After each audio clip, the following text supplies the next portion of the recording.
I was supposed to lead the tech team on this project, but my boss said, "You can't. That's a man's job." So I made a plan that took everyone at the company by total surprise. My name is Jasmine, Jasmine Parker, 34 years old, senior software engineer. And the day my boss told me I couldn't lead because I'm a woman was the day I decided to destroy his career and build my own empire. But let me start from the beginning, because this story isn't just about one sexist comment. It's about years of being overlooked, years of watching less qualified men get promoted over me, years of being told to smile more, speak softer, be less intimidating, years of being told I was too much when I was just being competent. This is the story of how I stopped asking for permission and started taking what I earned. I started at Tech Vision Solutions 6 years ago, fresh out of grad school, master's in computer science from MIT, top of my class, multiple internships at major tech companies, strong portfolio, excellent references. I was hired as a junior developer, entry level, same as everyone else starting out. The difference? I was the only Black woman on the engineering team. In a department of 40 developers, I was one of 3 women total, and the only one who looked like me. "We're so excited to have you," my then manager Sarah told me on my first day. "We need more diversity in tech." I smiled, nodded, but inside I cringed. I wasn't there to be diversity. I was there to be excellent, and I was excellent. Within 6 months, I debugged a critical system that had been failing for weeks. The senior developers couldn't figure it out. I did. In 3 days. Within a year, I developed a new authentication system that increased security by 40% and decreased login time by 60%. Within 2 years, I was leading small projects, training new hires, presenting at team meetings. I was good. Everyone knew it. But when it came time for promotions, I kept getting passed over. Year 3, "You're doing great work, Jasmine, but you need more leadership experience." Year 4, "We love your technical skills, but we need someone with stronger communication abilities for this role." Year 5, "You're almost there, just need to work on your executive presence." Meanwhile, men with half my experience and a quarter of my skills were getting promoted. White men, Asian men, didn't matter, just men. David, who'd started 6 months after me, became a team lead in year 3. He'd never finished a project on time. Half his code needed to be debugged by others, but he was confident and had leadership potential. Marcus got promoted to senior engineer in year 4. Good guy, decent coder, but he'd literally used my code as the foundation for his innovative solution that got him the promotion. When I pointed this out, I was told I was being territorial. Jason became a manager in year 5. Jason, who I'd trained. Jason, who came to me with questions constantly. Jason, who couldn't explain our system architecture without notes. But he had great rapport with stakeholders. I watched. I learned. I kept my head down, kept working, kept being excellent, because I believed that good work would speak for itself. I was wrong. 6 months ago, everything changed. Our CEO announced a major new project, a complete overhaul of our main product. New features, new architecture, new everything. The biggest project in company history. "This is a $10 million project," he announced at the all-hands meeting. "It will define our future. We need our best people on this." My boss, Richard Sterling, stood up. Richard was the VP of engineering, white man, late 50s, been with the company for 20 years, old school tech bro, the kind who still made jokes about guys in the office, even though women were present. "I'll be selecting the project lead this week," Richard said. "This person will manage a team of 15 engineers, report directly to me and the CEO. High visibility, high stakes, high reward." I knew I was ready. I had the experience, the skills, the track record. I'd successfully led 5 major projects in the past 2 years, all delivered on time, under budget, exceeding expectations. I was the obvious choice. That night, I updated my resume, prepared talking points, practiced my pitch. I was going to go to Richard's office first thing Monday morning and make my case. I didn't need to. Monday morning, Richard called me into his office. Jasmine, sit down. I want to talk to you about the new project. My heart raced. This was it, the promotion I'd been working toward for 6 years. I've been reviewing the team, he continued, looking at who has the skills for this kind of leadership role. I'm ready, I said confidently. I've led 5 successful projects. I know our systems better than anyone. I've been preparing for this kind of opportunity.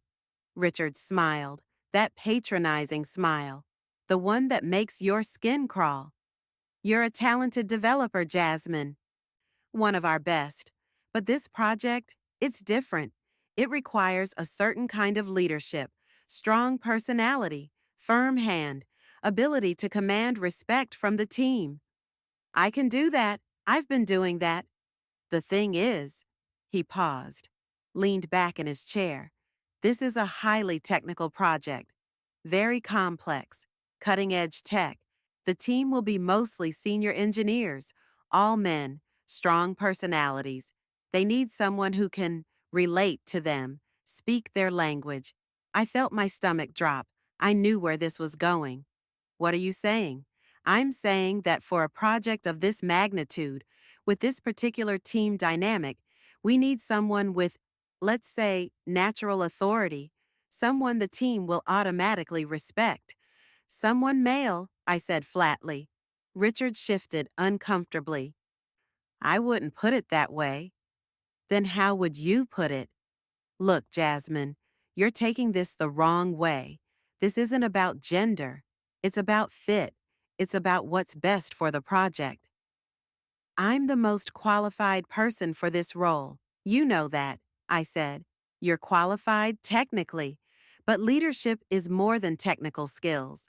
It's about presence, command, and frankly, he paused. You can't lead this team. That's a man's job. The room went silent. Those words hung in the air. That's a man's job.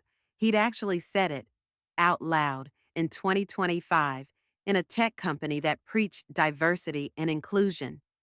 Excuse me? My voice was ice. Richard realized his mistake, started backpedaling. What I mean is, no, I heard you clearly. You said this is a man's job. You're twisting my words. Am I? Because it sounded pretty clear to me. Jasmine, you're being emotional. I'm being factual. You just told me I can't lead this project because I'm a woman. I didn't say that. You said, that's a man's job. Those were your exact words. Richard's face hardened. The mask dropped. You know what? Yes, I said it. Because it's true. This project needs a strong leader. Someone who can handle pressure, make tough decisions, command respect.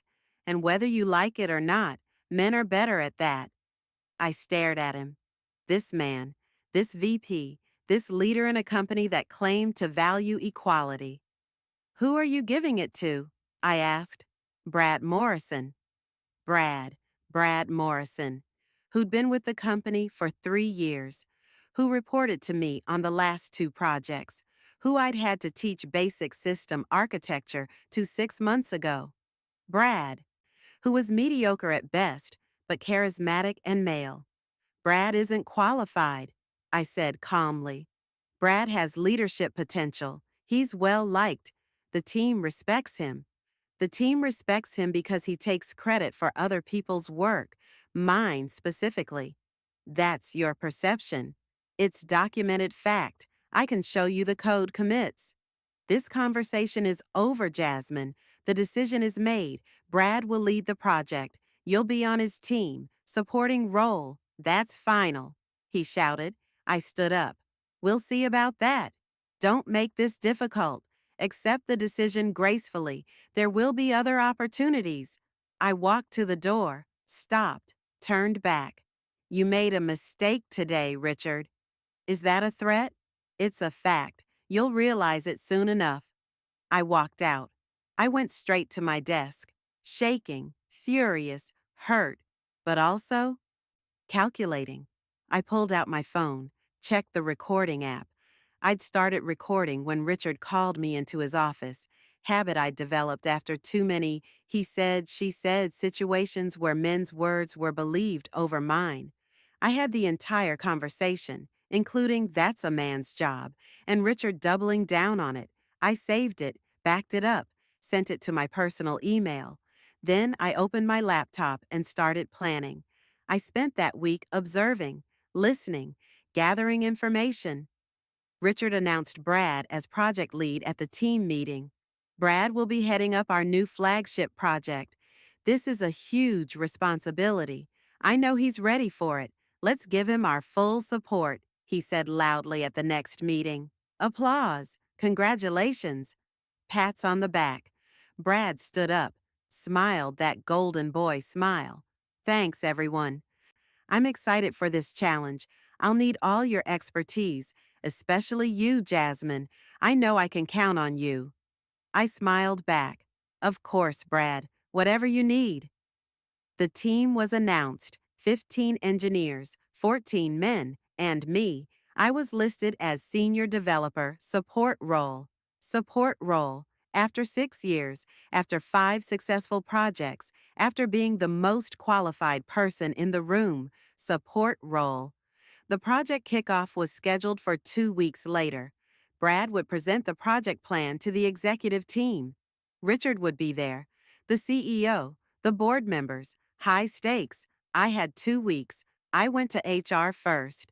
I need to file a complaint, I told Rebecca, the HR director. What kind of complaint? Discrimination, gender-based.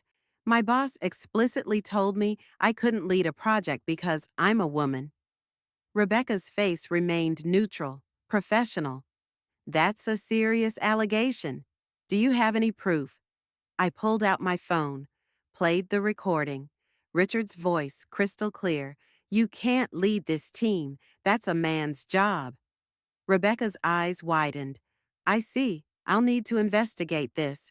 How long will that take? These things require time, due process. We need to interview witnesses, review documentation. The project kickoff is in 2 weeks. I understand your frustration, but we have procedures. Let me guess. The investigation will take months. Maybe they'll give Richard a warning. Maybe they'll send him to sensitivity training. But the project will continue with Brad as lead, and I'll be exactly where I am now. Rebecca didn't respond. Which was a response. Thank you for your time, I said, standing up. Jasmine, I promise we take this seriously, she said. I'm sure you do, I replied. I walked out. HR wasn't going to help me. I'd seen this play out before, other women, other complaints. Nothing ever changed. If I wanted justice, I'd have to take it myself. I called my best friend Maya that night. Girl, you're not going to believe what happened today. Try me, she said over the phone. I told her everything, the conversation with Richard, the recording, HR's response. What are you going to do? Maya asked. I'm going to build it. Build what? The project, the entire thing, on my own, in 2 weeks. Silence. Then, Jasmine, that's impossible. This is a $10 million project. 15 engineers for 6 months. You can't do that alone in 2 weeks. I can do the prototype, proof of concept. Enough to show it can be done. Show that I can do it. Why? To prove a point? To prove I'm better than their sexist assumptions. To show the board what they're missing. To take what should have been mine in the first place. This is crazy. Probably. You in? Maya laughed. What do you need? Coffee, encouragement, occasional reality checks. I can do that. Go get them, sis.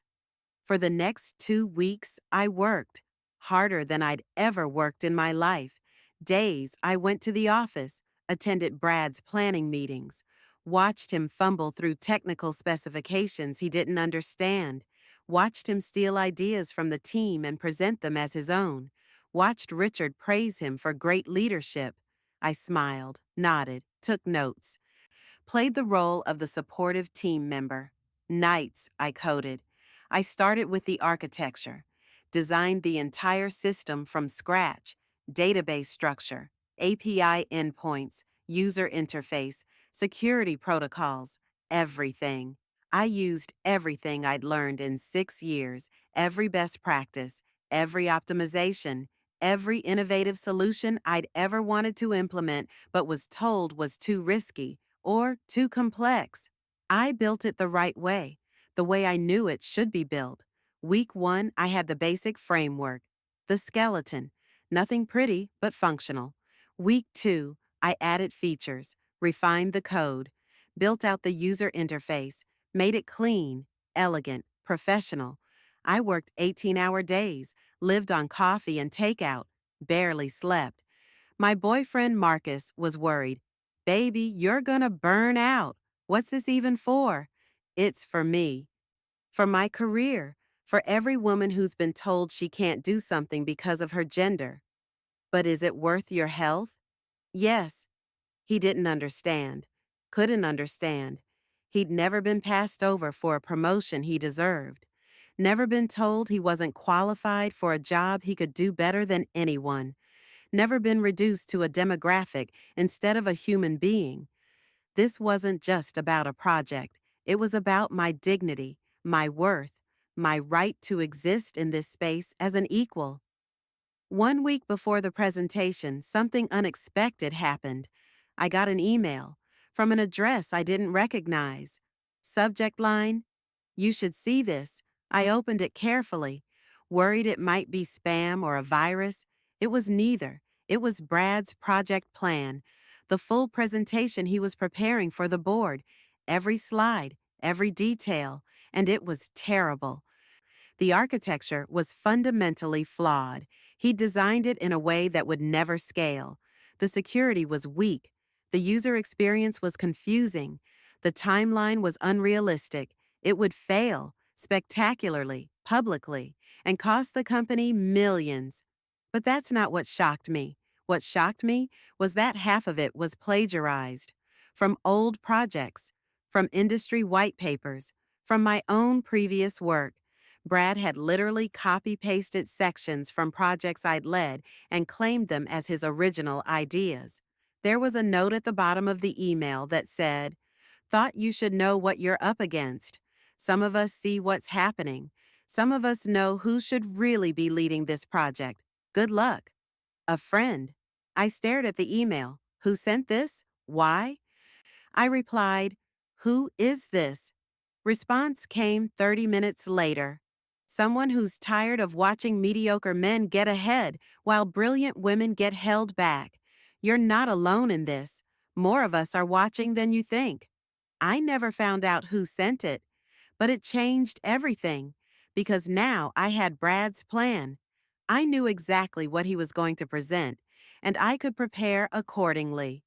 The day before the presentation, I finalized my own project. I built a complete proof of concept, fully functional prototype, clean code, intuitive interface, scalable architecture, strong security. Everything Brad's plan was missing. I recorded a demo video, professional, clear, showing every feature, every benefit, every technical detail. Then I prepared my own presentation, 20 slides, data-driven, comparison charts, cost analysis, timeline projections. I showed how my approach would save the company $3 million compared to Brad's plan, how it would launch 3 months faster, how it would be more secure, more user-friendly, more innovative. I had facts, evidence, working code. Brad had plagiarized slides and a plan that would fail. I was ready. The morning of the presentation, I dressed carefully. Professional suit. Not too feminine, not too masculine, just powerful. Hair pulled back, minimal makeup, no jewelry except small earrings. I looked like someone who meant business. I arrived at the office early, set up in the conference room before anyone else arrived, plugged in my laptop, loaded my presentation, put it on a separate USB drive as backup, then hid it in my bag. I wasn't presenting, not officially, but I was ready if the opportunity came. The board members started arriving at 9 a.m. CEO John Martinez, CFO Patricia Lee, four board members I'd only seen in company photos. Richard arrived with Brad, both in expensive suits, both confident, both completely unaware of what was coming. Good morning, everyone, John began. Thank you for joining us. Today we're here to review the plan for our flagship project. This is the future of our company. Richard, you want to introduce your team lead? Richard stood. Thank you, John.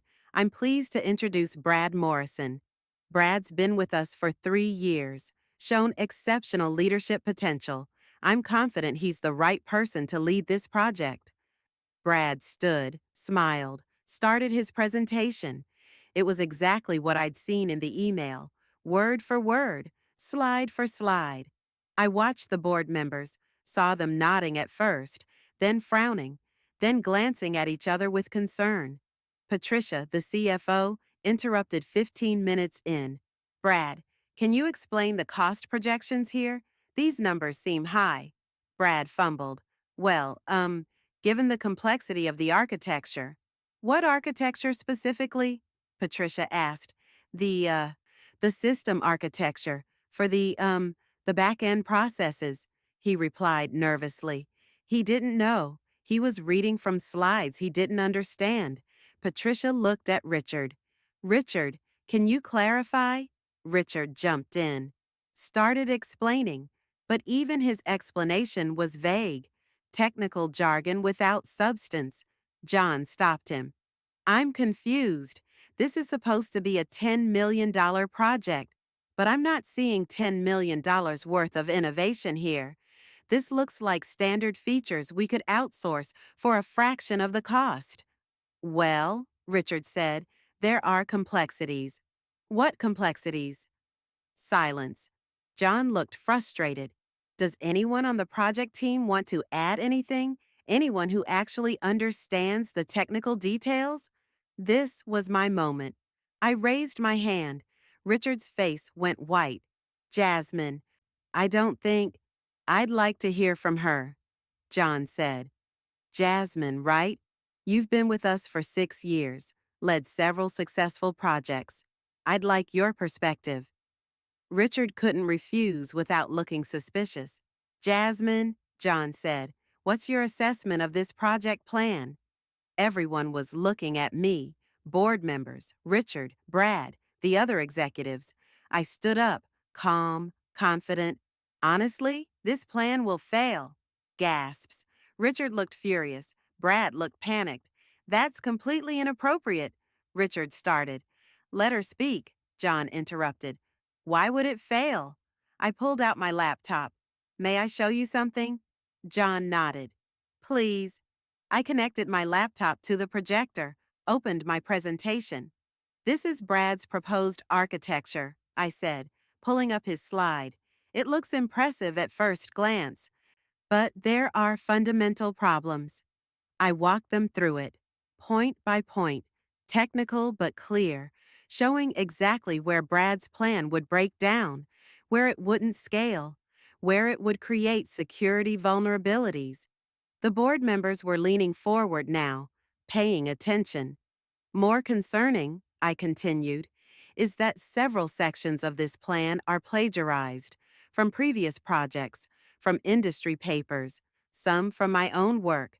I showed the comparisons, side by side, undeniable. Brad was sweating. That's not, I used those as inspiration. Inspiration is fine, I said. Plagiarism is not, especially when you're claiming original innovation. Richard tried to interrupt. This is completely out of line. Additionally, I continued, ignoring him, the cost projections are inflated. The timeline is unrealistic. and the end result would be inferior to what we could build using modern best practices. Patricia asked, "Do you have a better approach?" "I do." I pulled up my own presentation, showed them my architecture, my design, my proof of concept. I built this in 2 weeks, working alone, in my spare time. It's a fully functional prototype. It demonstrates how we can achieve the same goals with better technology, stronger security, lower cost, and faster timeline. I played my demo video, showed them the interface, the features, the performance metrics. The room was silent. Everyone was watching. When the video ended, Patricia spoke first. "This is remarkable. You built this yourself in 2 weeks?" "Yes. And it actually works? This isn't just a mock-up? It's fully functional.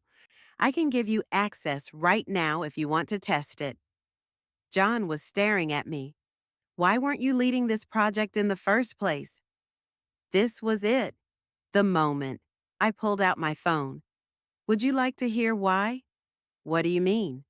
"I have a recording of my conversation with Richard when he told me why I couldn't lead this project." Richard stood up. "That's illegal. You can't record conversations without consent." "Illinois is a one-party consent state," I said calmly. "I can legally record any conversation I'm part of." John looked at Richard, then at me. "Play it." I connected my phone to the speakers. Richard's voice filled the room. "You're qualified technically, but leadership is more than technical skills. The team will be mostly senior engineers, all men, strong personalities, someone with natural authority, someone the team will automatically respect. And then the key part, you can't lead this team. That's a man's job." Silence, complete silence. The board members were staring at Richard, shocked, angry. The recording continued, Richard doubling down, making it worse. "Whether you like it or not, men are better at that." John hit stop. "That's enough." He looked at Richard. "Is this real? Did you actually say this?" Richard was pale. "It's taken out of context." "What context makes "that's a man's job" acceptable?" "I didn't mean it the way it sounds," he said shakily. "How did you mean it then?" Richard couldn't answer. Patricia spoke up. "So, let me get this straight. Jasmine was the most qualified person to lead this project, but you gave it to Brad instead because she's a woman, and then she built a better solution in 2 weeks, working alone to prove she could do it. And you were going to let this company invest $10 million in an inferior project rather than admit you were wrong." "That's not," he tried saying.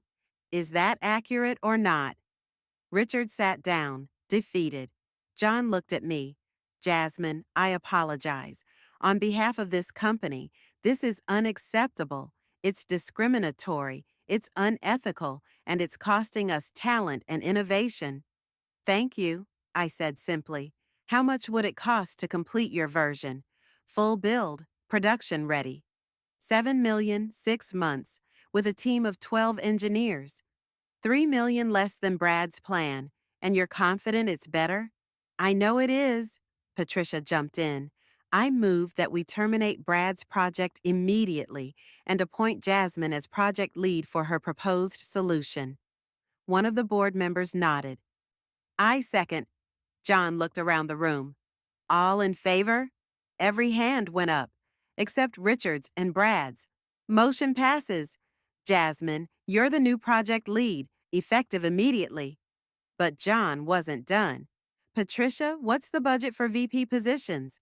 Patricia smiled. She knew where this was going.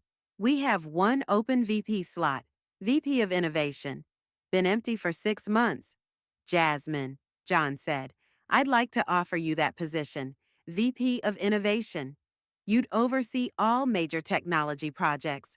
Report directly to me. Lead a team of 40 engineers. Salary in line with other VP positions." My heart stopped. VP, the position I'd been working toward for 6 years, the level I'd been told I wasn't ready for. I accept, I said without hesitation. John smiled. Excellent. Patricia, draw up the paperwork. He looked at Richard. As for you, we need to have a very serious conversation, in private, now. Richard stood, walked out. He knew what was coming. After the meeting, Patricia pulled me aside. Jasmine, there's something you should know. What's that? You weren't the only woman Richard has done this to. We've had 3 other complaints in the past 2 years. Different women, similar stories, passed over for promotions, told they weren't ready, given to less qualified men.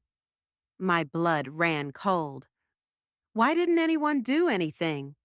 The complaints went to HR. HR reported to Richard. He buried them, made them go away, gave small settlements, made women sign NDAs. That's illegal. It is. And now that this is public, those women can speak. Their NDAs are void if there's evidence of criminal activity, which there is. Your recording proves a pattern. What happens now? Richard's done. He'll be terminated, possibly sued.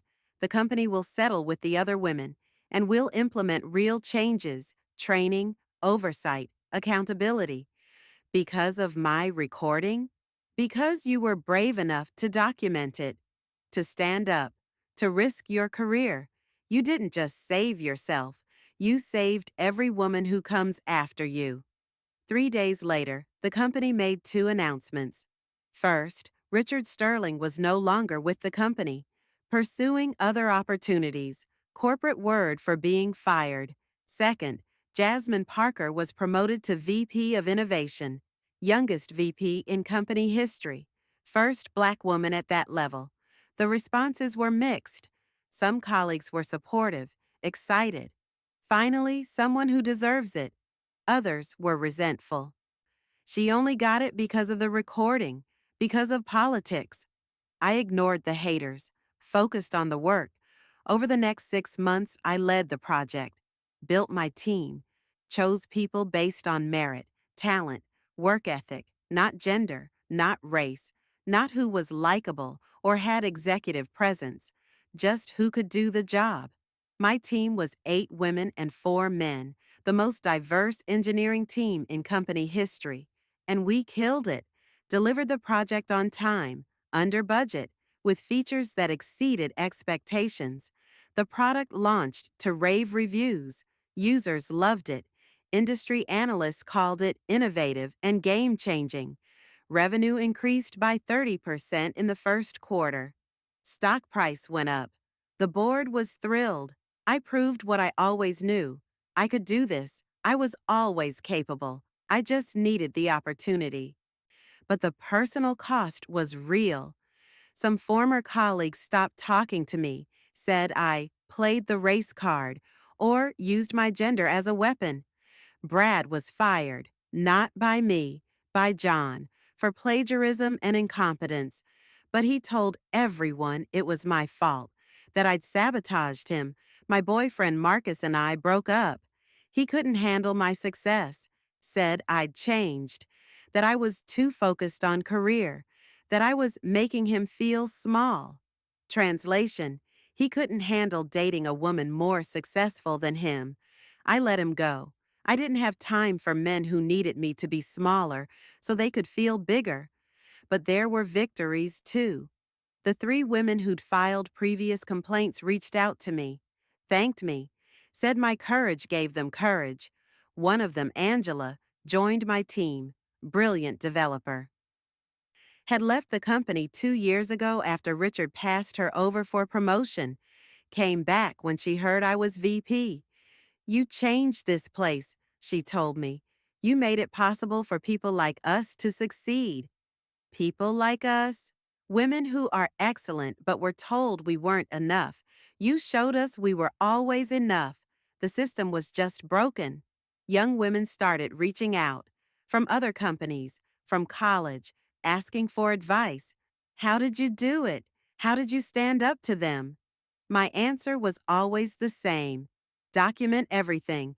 Build undeniable proof of your value, and when they try to hold you back, don't ask for permission to shine. Just shine anyway. Last week, I got an email from Richard. Subject line: I owe you an apology. I almost deleted it, but curiosity won. Jasmine, I've spent the past year in therapy, working through my biases, my assumptions, my harmful beliefs. I realize now that what I said to you was not only wrong, but destructive. You were always the best person for that job. You were always qualified. I let my prejudices blind me to your excellence. I robbed you of an opportunity you earned, and I robbed the company of your leadership. I'm sorry. I know that doesn't fix anything, but I need you to know you were right. I was wrong, and you deserved better. I hope you're doing well. I hope you're thriving. You deserve to. Richard.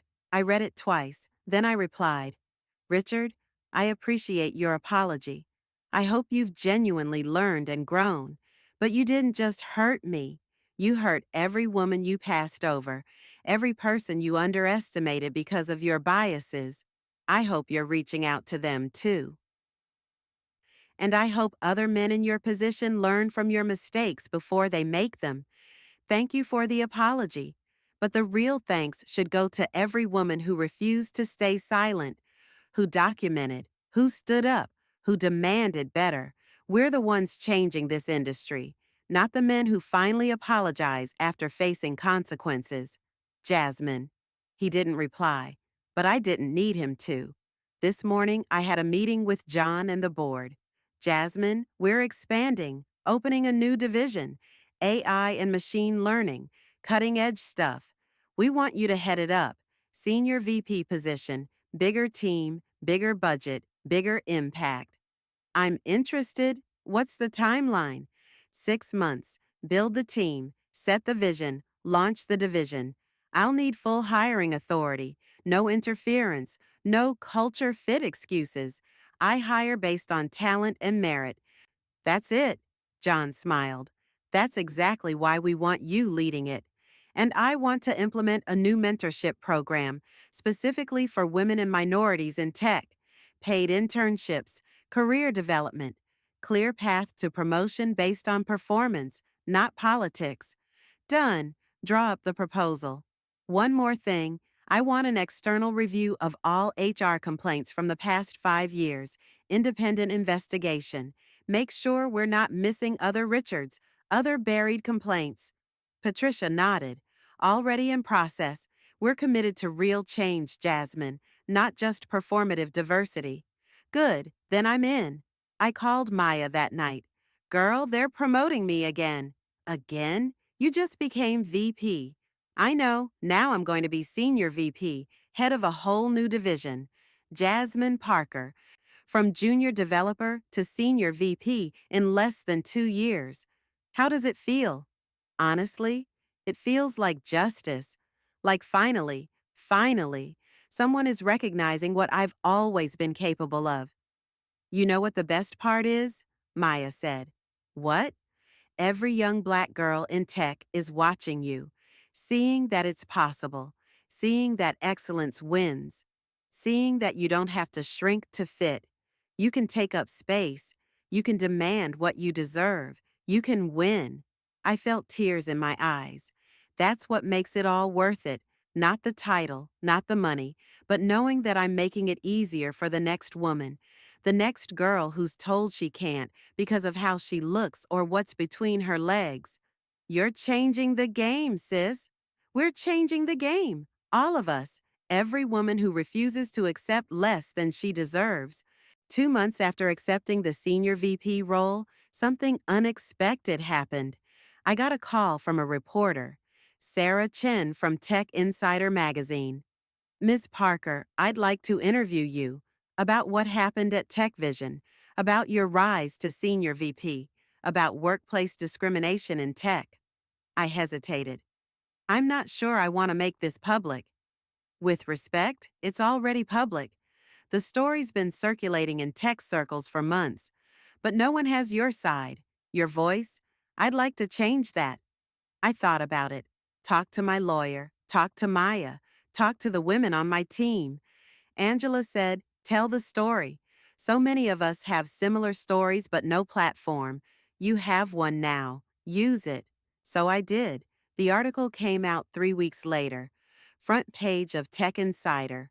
Featured story. The Woman Who Took on Tech's Boys Club and Won. It detailed everything: the recording, the discrimination, the project I built alone, the board meeting, the promotion, all of it. The response was explosive. Within 24 hours, the article had been shared 500,000 times. Twitter was on fire. LinkedIn was buzzing. My inbox was flooded. Hundreds of women reached out, sharing their stories, their own experiences with discrimination, their own battles with sexist bosses and broken systems. The messages read, "This happened to me too. Thank you for speaking up. You gave me courage to file my own complaint. I'm leaving my toxic workplace because of your example." But there was backlash too. Men in tech accused me of playing the victim and weaponizing identity politics. She only got promoted because of the recording, because the company was scared of a lawsuit. This is what's wrong with diversity initiatives: unqualified people getting promoted over more deserving candidates. She destroyed a man's career over one comment. Cancel culture at its worst. I ignored the trolls, blocked the harassment, focused on the positive impact. 3 tech companies reached out, wanted to hire me as a consultant, help them audit their hiring practices, fix their broken systems. I accepted all 3 offers, pro bono, because this wasn't about money, it was about change. At the first company, I reviewed 3 years of promotion data, found clear patterns. Women were promoted 40% less often than men with similar qualifications. People of color were promoted 50% less often. When I presented my findings, the CEO was shocked. We had no idea. We thought we were doing well with diversity. Having diversity isn't the same as providing equal opportunities for advancement, I explained. You hire diverse talent, but you promote based on culture fit and leadership potential, which are often code for people who look like us. What do we do? Change your promotion criteria, make them objective, skills based, track the data, hold managers accountable, and most importantly, listen when women and minorities tell you there's a problem. Don't wait for a viral scandal to take action. They implemented every recommendation. Within 6 months, their promotion rates equalized. I started getting speaking invitations. Lots of them. Grace Hopper Celebration, Women in Technology Summit, Black Engineer of the Year Conference, TED Talk offers. I accepted the ones that mattered, where I could speak to young women, where I could inspire, where I could teach. At one conference, a young Black woman approached me after my talk, maybe 22, fresh out of college. "Ms. Parker, I'm starting my first tech job next week. I'm scared. I'm the only Black woman on the team. I don't know if I can do this." I took her hands, looked her in the eyes. "You can do this. You belong there. And here's what I want you to remember. Document everything. Keep records of your work. Take credit for your achievements. Build allies. And if someone tries to tell you that you can't do something because of who you are, prove them wrong. Not for them, for you." She was crying. "Thank you. I needed to hear that. One more thing, you're not alone. There are more of us than you think. We're watching, we're supporting, we're here." She hugged me. "You're my hero." I hugged her back. "You're going to be someone's hero too, just by showing up, by being excellent, by refusing to shrink." Back at TechVision, my AI division was thriving. We built a team of 25 engineers, 12 women, 8 people of color, 3 engineers with disabilities, the most diverse team in the company, and the most productive. We shipped 3 major products in our first year, each one successful, each one innovative, each one proving that diverse teams aren't just nice to have, they're better. Study after study shows this. Diverse teams are more creative, more innovative, more profitable, but companies keep ignoring the data because they're comfortable with the status quo. My team was changing that, one product at a time. I mentored personally 5 young women in tech, met with each one monthly, reviewed their code, gave career advice, helped them negotiate salaries. One of them, Keisha, came to me with a familiar story. My manager keeps passing me over for promotions, says I need more experience, but guys on my team with less experience keep getting promoted. What do I do? Are you documenting your achievements? I keep a work journal. Every project, every success, every piece of feedback. Good. Now, document the promotions. Who gets promoted?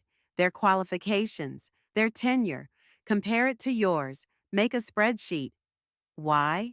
Because when you talk to HR, you need data, not feelings, not perceptions, data. Show them the pattern, make it undeniable.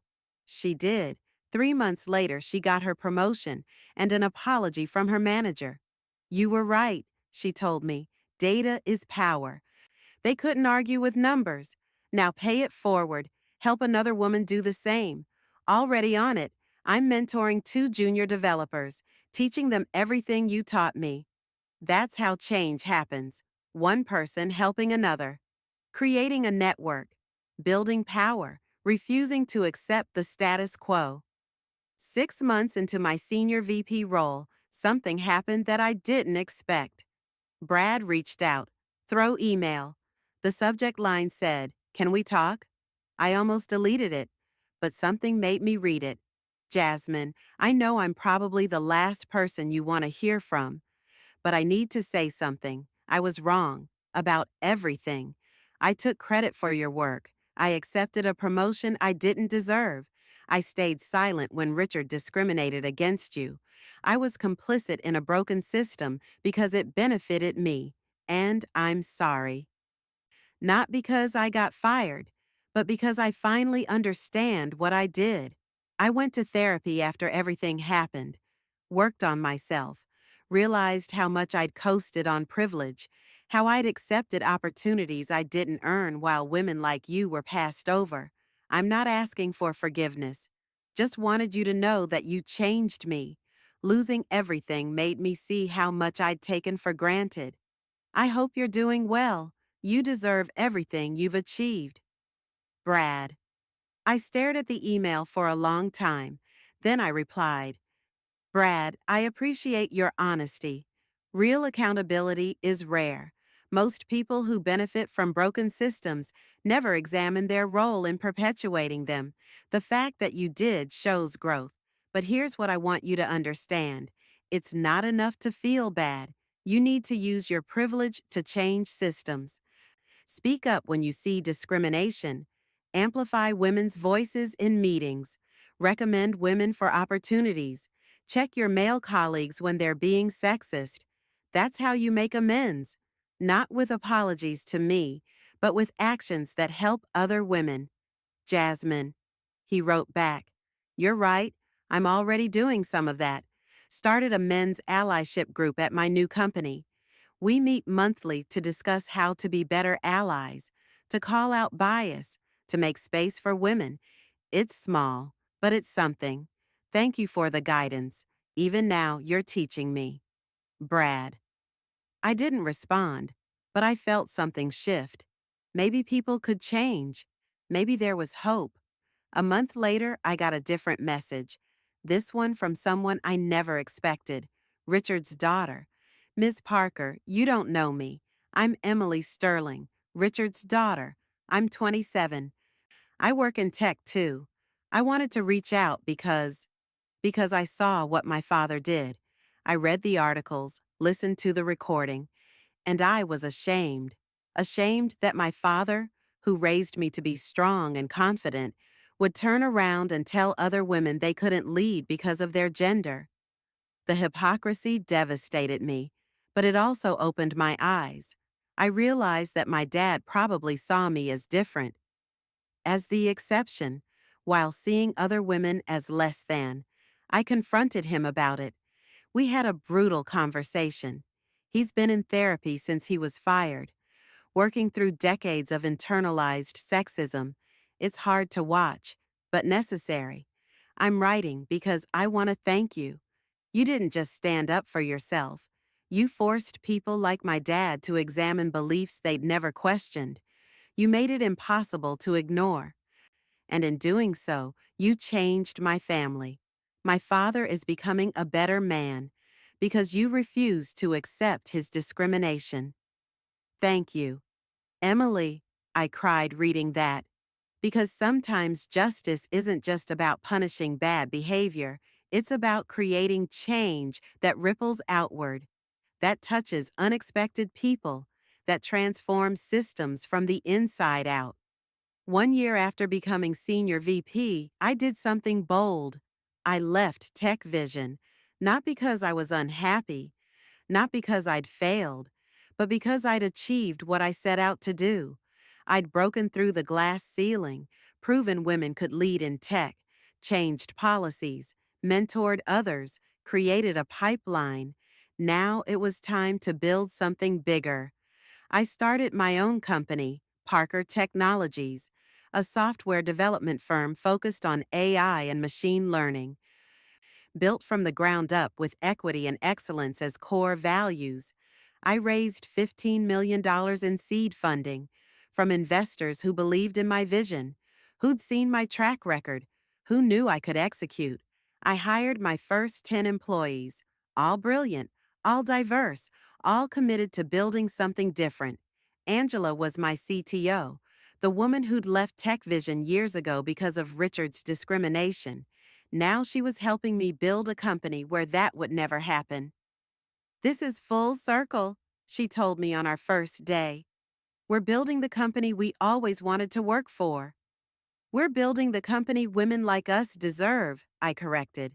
The first year was brutal, startup life, long hours, high stakes, constant pressure. But it was different from TechVision, because here I had control. I set the culture. I made the rules. I decided what values mattered. We implemented policies other companies talked about but never enforced. Equal pay for equal work. Audited annually. Transparent promotion criteria. No subjective potential assessments. Mandatory bias training. For everyone, including executives. Anonymous feedback systems. So people could report problems safely. Flexible work arrangements because FaceTime doesn't equal productivity. Generous parental leave for all parents, not just mothers. We hired based on skills, not pedigree. Didn't care about fancy degrees or big name companies. Just, can you do the work? Are you committed to excellence and equity? We built a company where a brilliant coder from a community college had the same opportunity as someone from MIT, where a woman who'd taken time off for kids wasn't seen as less committed, where being yourself wasn't a liability. Year 2, we landed our first major client, a Fortune 500 company, needed an AI solution for customer service. We competed against firms 10 times our size, companies with name recognition and decades of experience. We won because our solution was better, our team was hungrier, our approach was more innovative.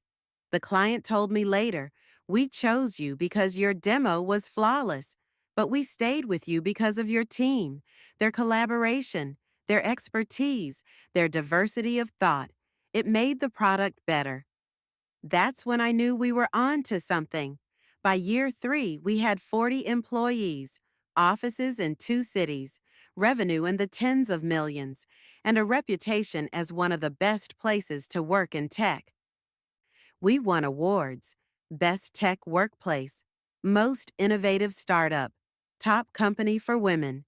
But the recognition I valued most came from our employees.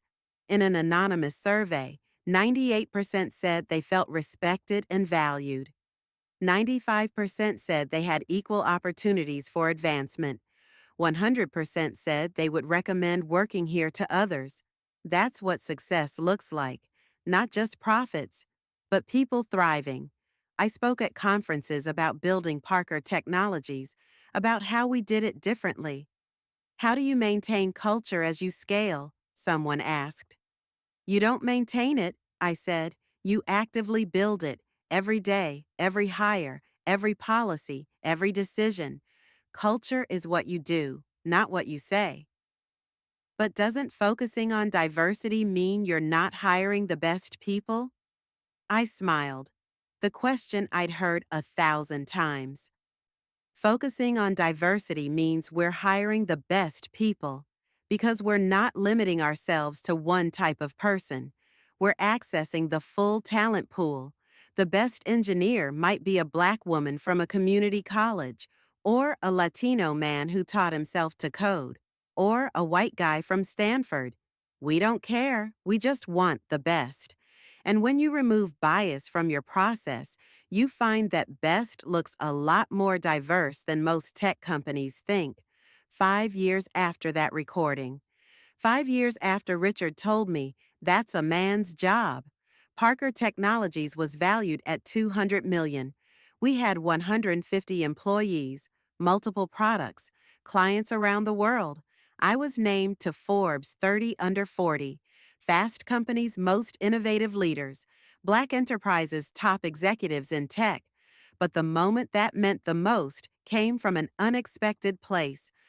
I got an invitation to speak at MIT, my alma mater, the place where I learned to code, where I fell in love with technology, where I never quite fit in as one of the few Black women in computer science. The invitation was to give the keynote at graduation, to address the newest class of engineers entering the world. I accepted, standing on that stage, looking at hundreds of young faces, more diverse than my graduating class had been, but still not diverse enough. I told my story, not the sanitized LinkedIn version, the real version. I was told I couldn't lead because I'm a woman, so I built the project anyway, proved I could do it better, recorded the discrimination, exposed the system, and built an empire. I paused. Let that sink in. Some of you will face similar barriers. Some of you already have. You'll be told you're not ready, not qualified, not the right fit, and the reasons will be coded. They won't say it's because of your gender or your race or your background. They'll say it's about culture fit or leadership presence or experience. Here's what I want you to know. Those are excuses, not reasons. If you're excellent, you're excellent. Don't let anyone convince you otherwise. And if they try to hold you back, document everything. Build undeniable proof of your value. And when the opportunity comes, because it will come, be ready to show them exactly how wrong they were about you. I looked across the sea of faces, saw young women, young Black and brown students, students with disabilities, students who'd fought to get here, who'd overcome obstacles these institutions would never fully acknowledge. You belong here. You belong in tech. You belong at the table. And if they won't give you a seat, build your own table, build your own company, build your own empire. That's what I did, and that's what each of you can do. The auditorium erupted. Standing ovation, students crying, faculty members on their feet. After the ceremony, dozens of students lined up to talk to me. One young woman, dark-skinned and wearing hijab, said, I'm the only Black Muslim woman in my computer science program.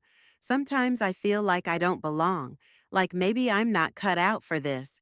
I took her hands. You belong. You're exactly who tech needs. Don't let anyone make you feel otherwise. What if I'm not good enough? Are you working hard, learning, growing? Every day. Then you're good enough. And anyone who says otherwise is revealing their bias, not your inadequacy. She hugged me. Thank you. I needed to hear that. Go change the world, I told her. We're all waiting for you. That night, my phone rang. Unknown number. I almost didn't answer, but I did. Hello? Jasmine? This is Sarah, your old manager from Tech Vision, from your first year there. I remembered Sarah, the one who'd welcomed me, who'd been kind, who'd left the company 3 years into my tenure. Sarah, hi. How are you? I'm good. I'm calling because I saw your MIT speech. It's all over LinkedIn, and I wanted to tell you something. What's that? I left Tech Vision because of what was happening to you and to other women. I saw Richard passing you over, saw you doing excellent work and getting nothing for it. I tried to push back, tried to advocate for you, but I had no power, and when I kept pushing, they pushed me out. My heart sank. I didn't know. I didn't want to tell you, didn't want to make things harder, but I need you to know that people saw what was happening. People tried to help. We just didn't have enough power to change things. Until I forced the change. Exactly. You did what I couldn't do. You made them listen, and I'm so proud of you for standing up, for refusing to accept it, for building something better. Thank you, Sarah. That means more than you know. One more thing. I'm working at a tech company now as VP of Engineering, and I've been implementing everything I learned from watching your journey. Fair promotion practices, bias training, accountability. Your story is teaching people how to do better. I felt tears. That's all I ever wanted, to make it easier for the next woman. You did. You're doing it. Keep going. Part 10. The Legacy Today. I'm sitting in my office at Parker Technologies. Corner office, panoramic windows, view of the entire city. But I'm not alone. I'm in a meeting with 15 young women, all engineers, all from different backgrounds, all brilliant. This is the mentorship program I started last year. Parker's Pipeline. We bring in women from underrepresented groups, give them paid internships, teach them not just coding, but navigating the tech industry, how to negotiate, how to advocate for themselves, how to recognize and combat discrimination.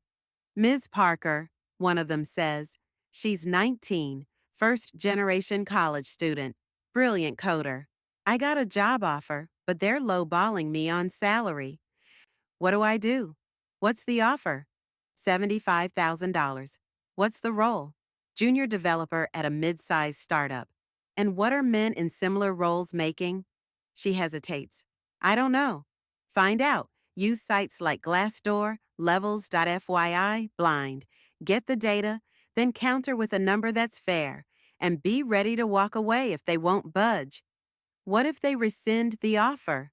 Then they were never going to treat you fairly anyway. You don't want to work there. Another young woman speaks up. But isn't it risky to push back? Everything is risky, I tell her. Asking for what you deserve is risky. Accepting less than your worth is risky. But one of those risks leads to success. The other leads to resentment. Choose wisely. After the meeting, Angela comes into my office. You have a visitor. Who? Richard Sterling. My heart stops. Why is he here? Says he wants 5 minutes. That's it. I can send him away if you want. I think about it. Part of me wants to say no, to never see him again, to let the past stay buried. But another part is curious. It's been 5 years. Has he changed? What does he want? Send him in, I say. Richard walks in. He looks older, grayer, smaller somehow. Jasmine, thank you for seeing me. You have 5 minutes. He sits. I'll be brief. I came to say I'm sorry. I know I sent that email years ago, but I needed to say it in person. What I did to you was wrong. Not just wrong, it was evil. I held you back because of prejudices I'd never examined. I robbed you of opportunities you'd earned. I robbed this industry of your leadership for years. I say nothing, just listen. I've spent the past 5 years in therapy, working on myself, examining where those beliefs came from, how I internalized them, how I perpetuated them. It's been painful, but necessary. Why are you telling me this? Because I need you to know that you changed me. Losing my job, my reputation, my career, it destroyed me, but it also saved me.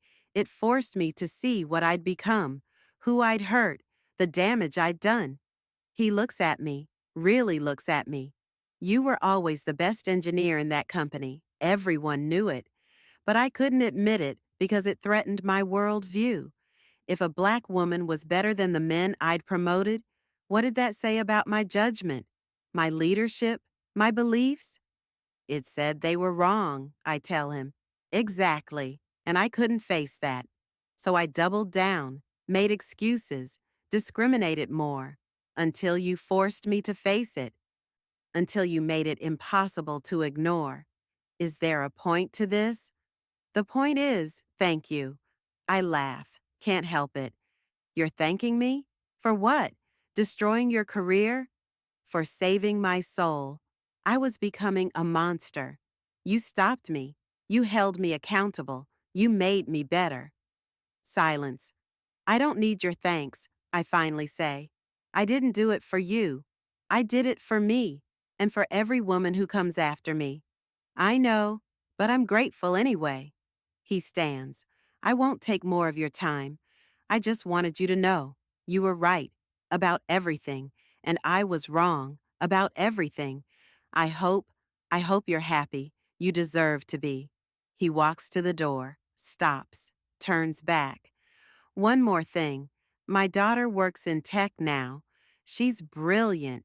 And because of what you did, because of how you changed the conversation, she won't face what you faced. She'll have opportunities I tried to deny you. So thank you, not just for yourself, but for her, for my daughter, for every woman who benefits from the change you forced. He leaves. I sit there, processing. I don't forgive him, not fully. Forgiveness isn't required, but I understand that change is complicated, that people can grow, that accountability can lead to transformation, and that my fight did more than I realized. Epilogue. The present. It's been 7 years since that recording, 7 years since That's a Man's Job. Parker Technologies is now valued at $500 million. We have 300 employees, offices in 5 cities, products used by millions of people worldwide. But more importantly, we've maintained our values. We're still 52% women, 48% people of color. We still have transparent pay. We still prioritize equity alongside excellence, and we're profitable, wildly profitable, proving once again that diversity isn't a charity initiative, it's a business strategy. I'm 39 now, still single, still focused on the work, still building. Some people say I should settle down, find a husband, start a family. I smile and ignore them. My company is my baby. My team is my family. This work is my calling. Maybe I'll partner with someone someday. Maybe I'll have kids. Maybe not. Either way, it's my choice, my timeline, my life. The mentorship program has graduated 150 women. They're working at top tech companies, starting their own businesses, changing the industry from the inside out. 3 of them have started their own companies, using Parker Technologies as the model, building equitable, excellent organizations. That's the legacy I want, not just my success, but the success of everyone I've lifted up, everyone I've mentored, everyone who saw my story and realized they could write their own. Last month, I got invited to testify before Congress about discrimination in tech, about the need for stronger protections, about how to build more inclusive industries. I accepted. I sat in that hearing room, under those lights, in front of those cameras, and I told my story again. But this time, it wasn't just my story. It was our story. Every woman who's been passed over, every person of color who's been underestimated, every person who's been told they can't because of who they are. The solution isn't complicated, I told the committee. Companies need to stop making excuses and start making changes. Track your hiring and promotion data. Make it public. Hold leaders accountable. Listen when employees report discrimination. And stop protecting men who create hostile environments. It's not about political correctness, it's about excellence. When you discriminate, you're not just hurting people, you're hurting your business. You're missing out on talent, innovation, success. I'm proof of that. Richard Sterling passed me over because of his bias, and it cost his company. They lost years of my leadership, my innovations, my ideas, because one man couldn't see past his prejudice. How many other Richards are out there? How many other brilliant women are being held back? How much innovation are we losing because companies would rather maintain the status quo than challenge their assumptions? The committee listened. Some nodded. Some took notes. Some looked uncomfortable. I don't know if anything will change at the policy level. Government moves slowly, but I know the conversation has changed because of stories like mine, because women are speaking up, because we're refusing to accept less than we deserve. Today, I'm back in my office, looking at the city, thinking about the journey. 7 years ago, I was told I couldn't lead because I'm a woman. Today, I'm CEO of a $500 million company. I'm a keynote speaker. I'm a mentor. I'm changing lives, not because I'm special, but because I refuse to accept someone else's limitations. I documented the discrimination. I built undeniable proof of my value. And when the opportunity came, I took it.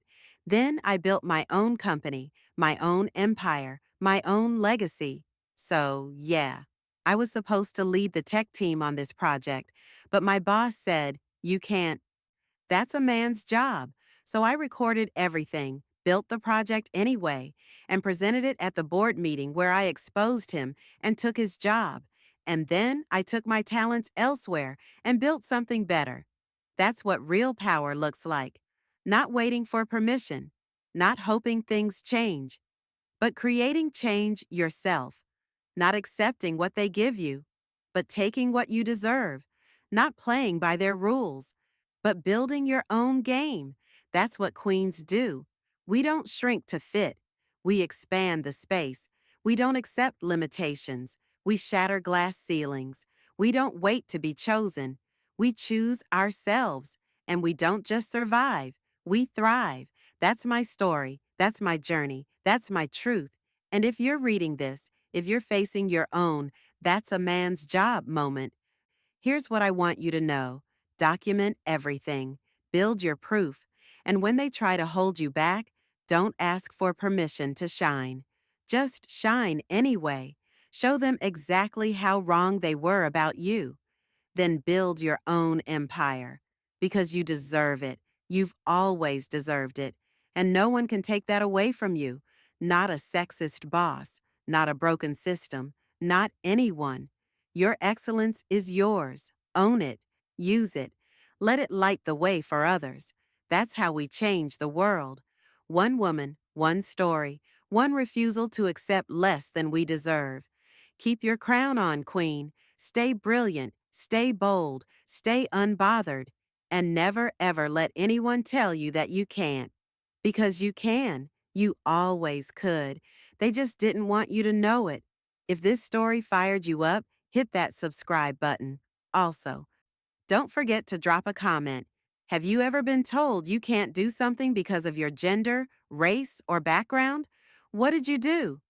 Remember, queens, excellence is your weapon, documentation is your shield, and your voice is your power.